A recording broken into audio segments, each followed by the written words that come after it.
Good afternoon. My name is Connie Barrera, and I will be discussing the role of children in the design of new technology as championed by Allison Druin.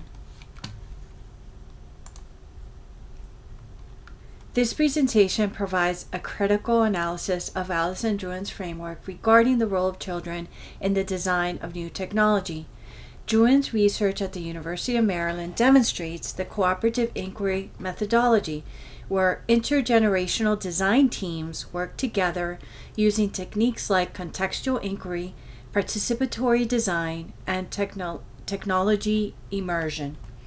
Her work has explored how children's involvement can enhance design processes, the various roles that children can play, and the implications of their participation in technological developments. The central question is, of course, how can children effectively participate in technology designs? And why does this matter?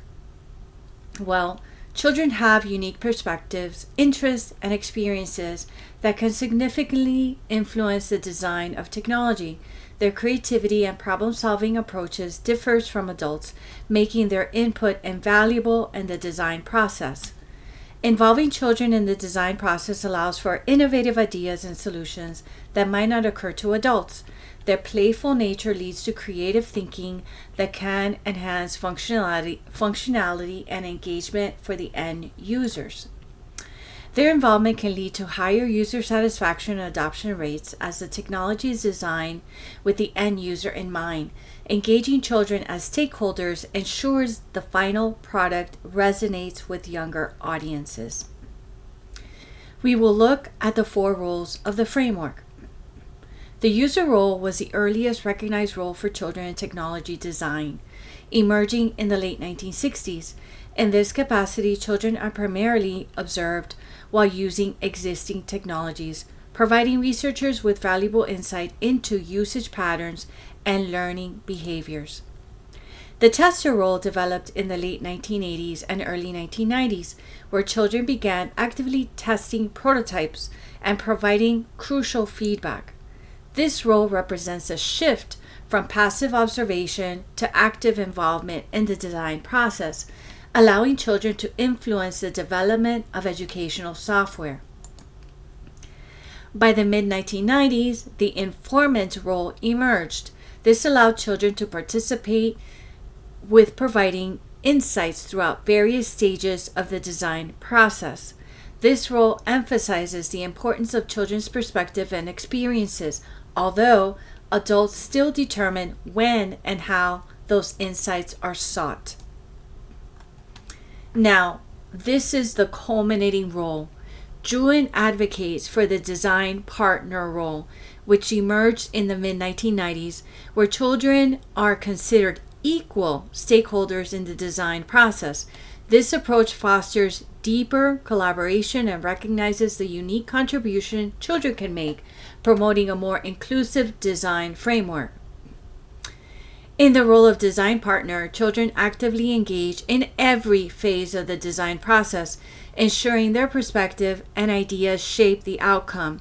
This collaboration fosters a sense of ownership and empowerment, allowing children to influence technology that reflects their needs and their preferences. Benefits of the design partnership role.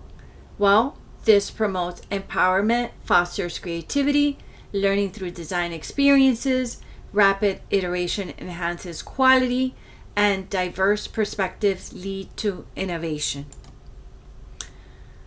All of this being said, the equal partnership perspective or model has a problem. When we look at control and decision making by adults, in the design process, adults hold significant control over critical aspects such as funding, implementation, and technical decisions. They possess the coding skills, domain expertise, and veto power necessary to make final decisions. This power dynamic creates an environment where adults dictate the terms of collaboration, often sidelining the contributions of children, which are invaluable yet limited to perspectives, creativity, and user insight. Juxtaposed to this, the contributions and insights from children As previously discussed, children bring unique insights and creativity to the design process, providing essential user perspectives that can lead to more user-centered technology. However, their contributions are often constrained by the adult's overarching control. This imbalance results in an asymmetric collaboration rather than a true equal partnership, where children are not empowered to fully participate in decision-making processes. Druin's framework lacks sufficient empirical evidence to substantiate claims regarding the effectiveness of the design partner technologies compared to other roles such as informant technologies.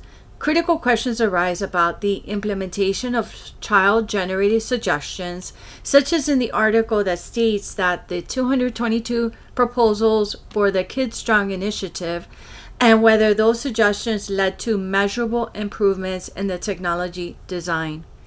Furthermore, the absence of external validation from unbiased researchers creates a gap in the credibility of the findings, hindering the framework's overall impact to the field.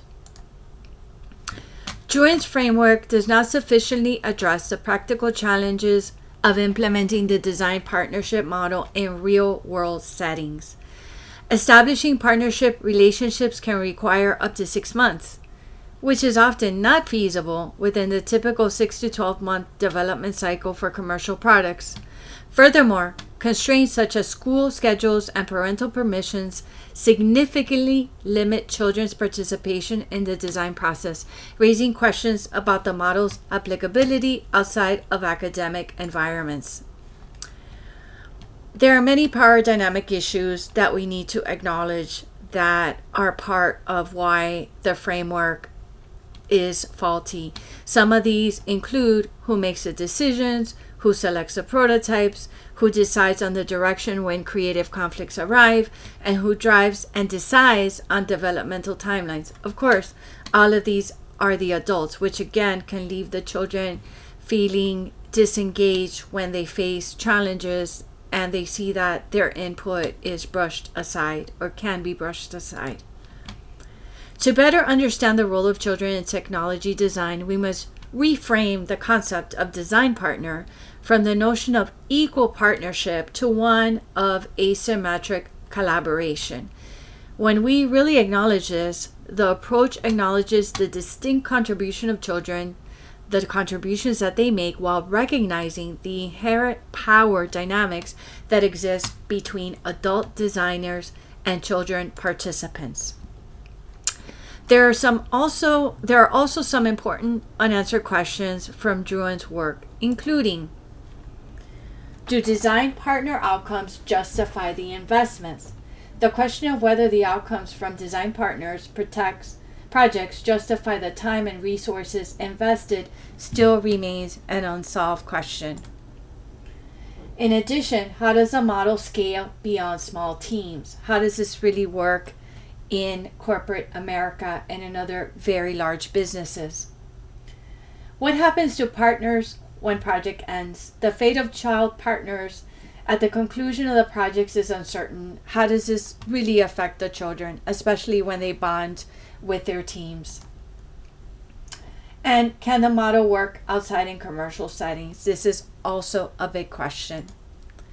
So ultimately, I believe that the framework is valuable because it really takes a huge step in acknowledging the value of having children participate with the design of new technology.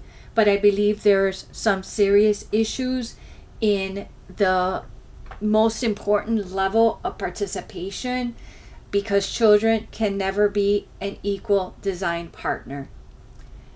Thank you for reviewing this presentation. Thank you for a wonderful semester. You really put together a fantastic class, and I sincerely appreciate it.